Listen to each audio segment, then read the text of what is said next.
Alright, welcome to the next installment of Chapter 4.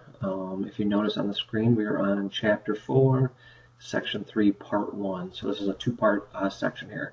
And the part that we're going to talk about for this section, this part is the reflecting graphs. We're going to do symmetry in the next section. So we're still talking about functions. We've talked about adding, subtracting, multiplying, dividing functions. We've talked about composing functions. Now we're going to talk about reflecting the graphs of functions. Okay? And the objective is to reflect graphs and to use symmetry to sketch the graphs. Alright, so we have four changes. We have four changes that we're going to talk about when we're talking about the moving of functions. Alright, the first change, number one, is if we look here at this notation, it says y equals f of x, and then the change is y equals negative f of x. We're making the whole function negative. So if we look at the example here, our first function is y equals x squared.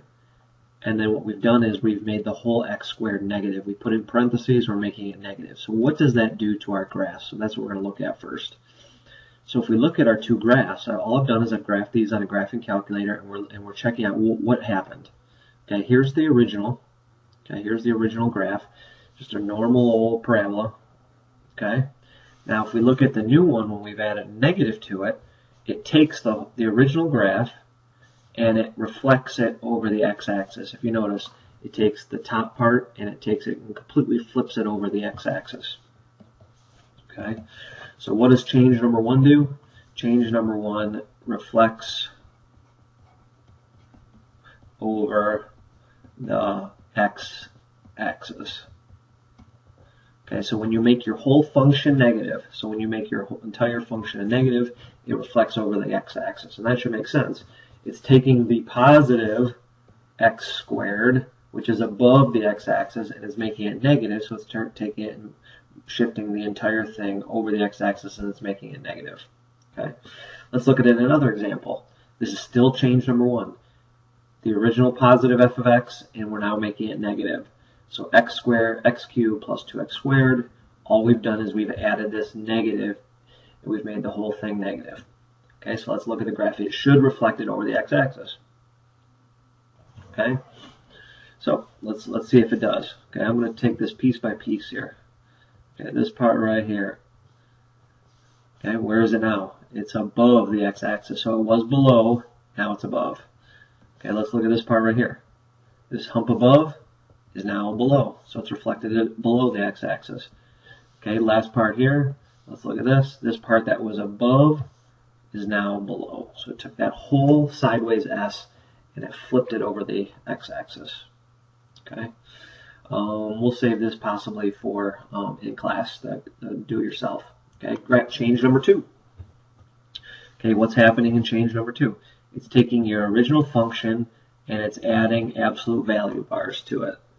Okay, it's taking your original function, it's adding absolute value. So x cubed minus 2 turns into the absolute value of x cubed minus 2. Okay, so let's check out what it does.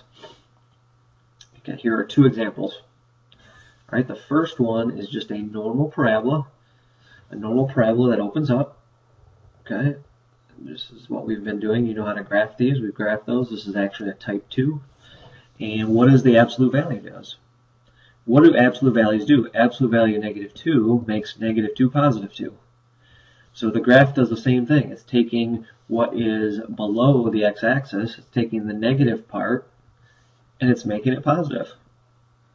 That's all it does. It takes everything that's negative and makes it positive. Exactly what absolute value does in our normal problems. Okay, so example 2, if you check this out again, we have x times x minus 1 times x minus 3, and then all I've done is added absolute value bars. Let's look at the graph, what it does. Okay, it's going to take the negative portions, so this one is negative here, and it made it positive. Okay, then where else is it negative? It's negative right below here. It takes this little hump, and it makes it positive. Now notice everything that was positive, the parts that were positive, so this green part and this green part, are still positive. It just keeps those positive. It just takes everything, so these absolute value bars take everything that's negative, the purple and the red, and it makes them now positive, and it moves them above the x-axis. Okay, so let's just kind of come up with our one of my own here. Okay, so let's say we have a graph that looks like, I don't know, let's say it's just a line that looks like this. Okay, what it's going to do is it's going to take the negative portions, so that would be from here to here, so the red area, it's going to make it positive. It's going to keep everything else, so I'm going to keep this part. That part's going to stay the same, the black part stays the same, but the red part now is going to turn into positive. It's going to reflect it up. So now it's going to look like this.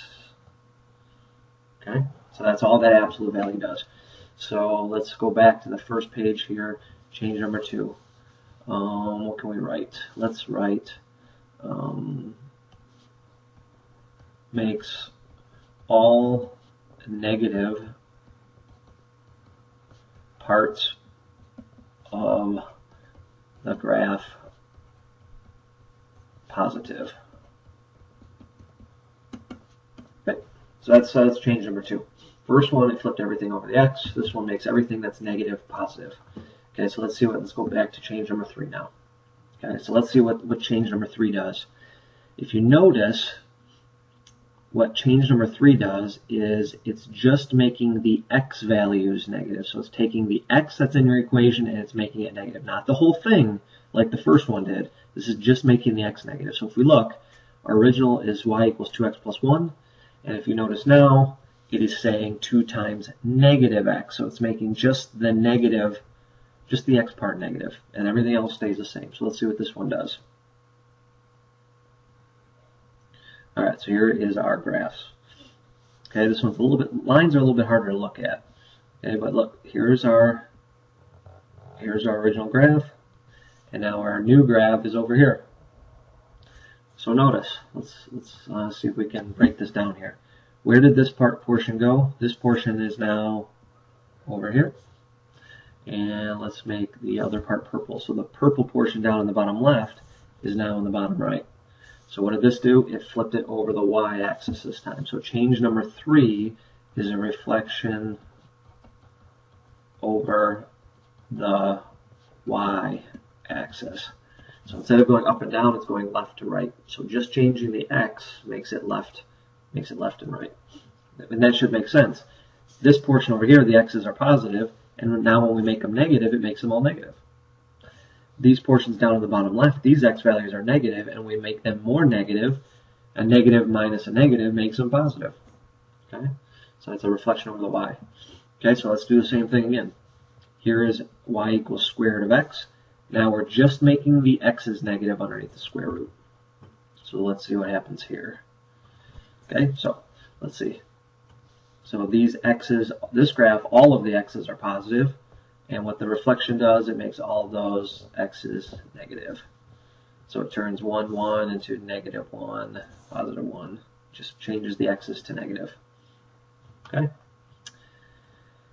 And we'll save this graph change number 3 to class.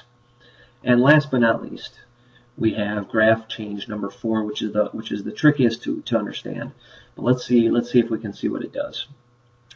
It is taking y equals f of x, so y equals 2x plus 1, and notice that the x's and the y's are flipping spots. So you're taking all your x's and you're putting where all your y's are.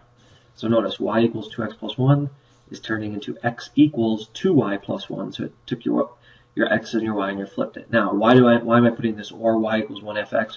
Well, when you graph it, you have to solve for y again. So I have to subtract the 1 and divide by 2, and this is our new equation. So all that's happening here is x and y are switching spots. Okay? So x and your y are switching spots. So let's see what this does to our graphs. Get rid of this. So let's see what this does. Now this one is much more difficult to see. Okay, so y equals 2x plus 1, that's just a straight line. y equals 1/2 x minus 1/2 is also a straight line. And you can't really tell. It's not doing the x-axis. It's not reflecting over the y. It's not making something negative positive or positive negative. Let's see what this does. Okay, so what I've done here on the bottom is I've put both graphs in one. Okay, I've taken the graph on the left and the graph on the right, and I've put them into one. This one, you can start seeing a little bit of symmetry or a little bit of a reflection. Let me add this line in here and show you where this graph is being reflected. It is being reflected right down this line here. And what is this line called? Okay, and if you notice now, this top part is being reflected over that red line, and the two bottom parts are being reflected over that red line.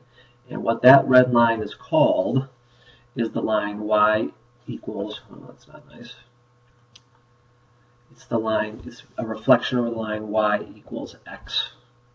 So when I've added this line that goes right through the origin, it's a reflection over that line, and that's what switching your x and y does.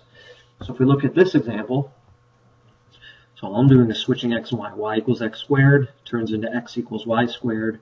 I need to solve for y, so I need to take the square root, and I get y equals square root of x. So when I graph both of those, this one's a parabola that opens up. X equals y squared is a parabola that opens to the right. And when I let's compose them, let's put them on the same graph. And if you notice now, I'm going to get my line here, make it red. And if I put that line in again, right through the corner, and you notice now that that is a reflection over, those two are reflections over that line y equals x. So that's the trickiest. It's probably the least used, but it's still something that we need to know. So what am I going to put here for graph change number 4? So when you're switching x and y, it is a reflection